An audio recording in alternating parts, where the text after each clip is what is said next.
Hi, I'm Jennifer, yoga teacher, fitness trainer, and physical therapy assistant at Good Health Physical Therapy.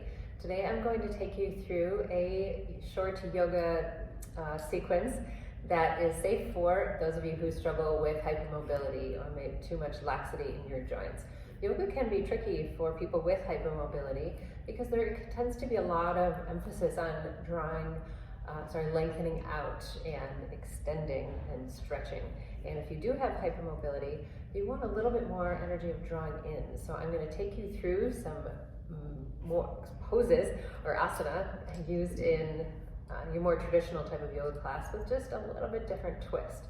And we'll start with a modified sun salutation. So let's begin. You have two blocks as well as a blanket, and the blanket is there because I will be coming down on my knees for a few postures, so if you have some sensitivity there, I recommend placing a blanket about halfway down on your mat. And we'll start with a nice, mindful, strong foundation. So I want you to think about your feet, bring your awareness to your feet, and think about your feet as having a tripod supporting them. 2 points on either side of the ball of your foot, and right at the center of your heel. And just take a moment to lift your toes up and notice how feel the arches lift up or the muscles in the bottoms of the feet engage. Just feel that lift and then go ahead and put the toes back down. And those of you who maybe have a tendency to lock out your knees, let's just bring a little more softness into the knees and just gently drawing your navel to your spine. If you have a tendency to bring your ribs forward too much, I'll be guiding you to draw those ribs down a few different places in today's practice. Lengthening through the crown of your head and just feeling that nice mindful foundation from your feet all the way to the crown of your head in mountain pose or Tadasana. And from that nice, strong and rooted foundation, you can inhale and take your arms over your head. And if it's not comfortable to go all the way up, just stop at what feels like a pain-free range for you. And as you reach your arms up, I want you to think about drawing the shoulders down into the sockets. And as you take your next exhale, just softly bend your knees and keep that spine long as you, with control, bring the arms down and bend your knees until you can reach onto your blocks. And then step 1 foot back and then the other, so you're in a kneeling position. You can have your toes tucked or your feet flat. And we'll just think about this as like a modified downward facing dog. So I'm going to just press my hips back to my heels, let my head come down towards my arms, but not past. Don't avoid bringing your head down too far between your arms. And we'll have this next pose, our modified upward facing dog. So as you bring your hips forward, roll the shoulders back. And mindful of your elbows, so the eye of the elbow or the center, kind of in line with your thumb to avoid hyperextending the elbows. And as you bring your hips towards the floor, just do so with control, keeping that energy of lifting through the lower belly. And then step your right foot between your hands. And you can stay in this position, or you can come all the way up into a warrior 1 position. We'll hop that back foot in a little closer and turn your back heel down to the floor. Make sure you're gently pressing the outer heel into the floor, and I'm going to shorten up my stance a little bit so I can more comfortably get my hips a little more square to the front. And then reach your arms over the head. And we're going to move a little bit with the breath here, so go ahead and reach forward and lean forward, but keep the shoulders kind of drawing into the sockets, and then bring them down to your sides. Inhale, reach your arms up as far as is comfortable for you. And then exhale, reach forward and draw the shoulders back. Last inhale, from here, reach up. And then exhale, bring your hands to the block and then turn so you're on the ball of your back foot and slowly lower your knee to the mat. Bring your right foot back to meet your left. And as you next exhale, go ahead and draw your hips back into that modified downward dog, just giving a gentle stretch through the shoulders without pushing too far. And on your next inhale, go ahead and bring your hips forward, mindful of where those elbows are. Inner elbow is in line with thumbs. And then we'll step the left foot forward and do the same thing on the other side. And again, I'm gonna lift the back knee and then hop that back foot in a little bit closer so I can keep the hips in a little better position. Then I had to shorten up a little bit because I could feel myself pulling to the side because that calf's a little tight in the back leg. So go ahead and make sure you're grounding through the outer heel. I'll talk about that a little bit, the outer heel.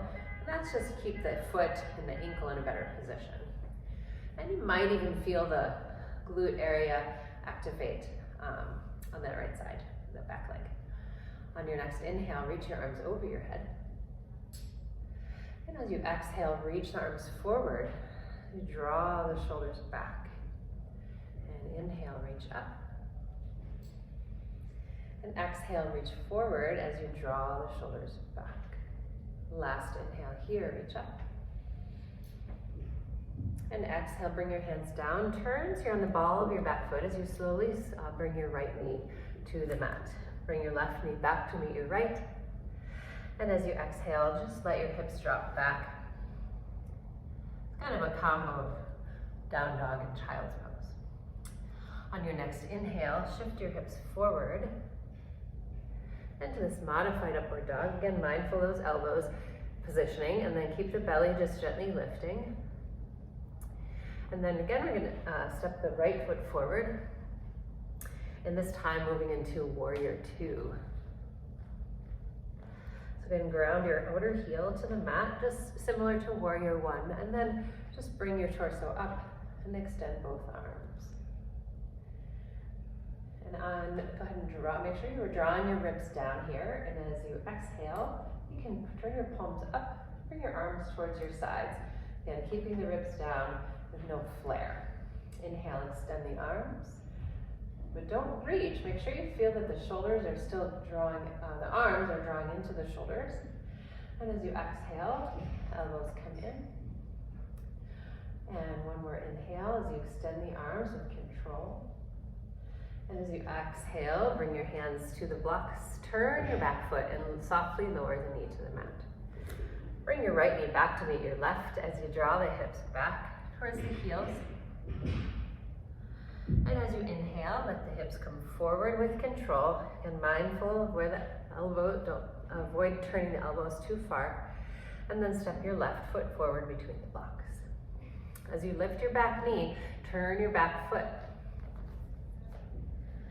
Again, making sure you're not collapsing into the arch. So you want to gently draw the outer heel towards the floor as you extend the arms. So if you look down and you sense your ribs are coming forward, you're arching through the low back, draw the ribs down. And if you're unable to do so, you might need to shorten up your stance a little bit to make that a little bit easier. And as you exhale, you're going to draw the elbows towards the waist. Again, ribs stay down.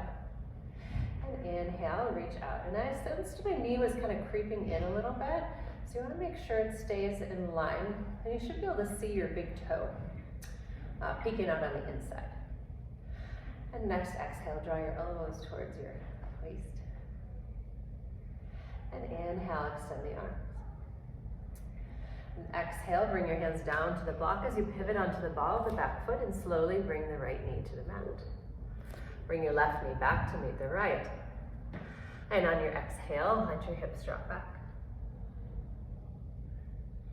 Inhale, let your hips come forward with control. And exhale, just take your hips back a little bit. And we're gonna step either foot forward first, and then bring the other foot up to meet it. Bring your hands to your hips. Feel your belly lift, engage your core. Point your elbows gently back.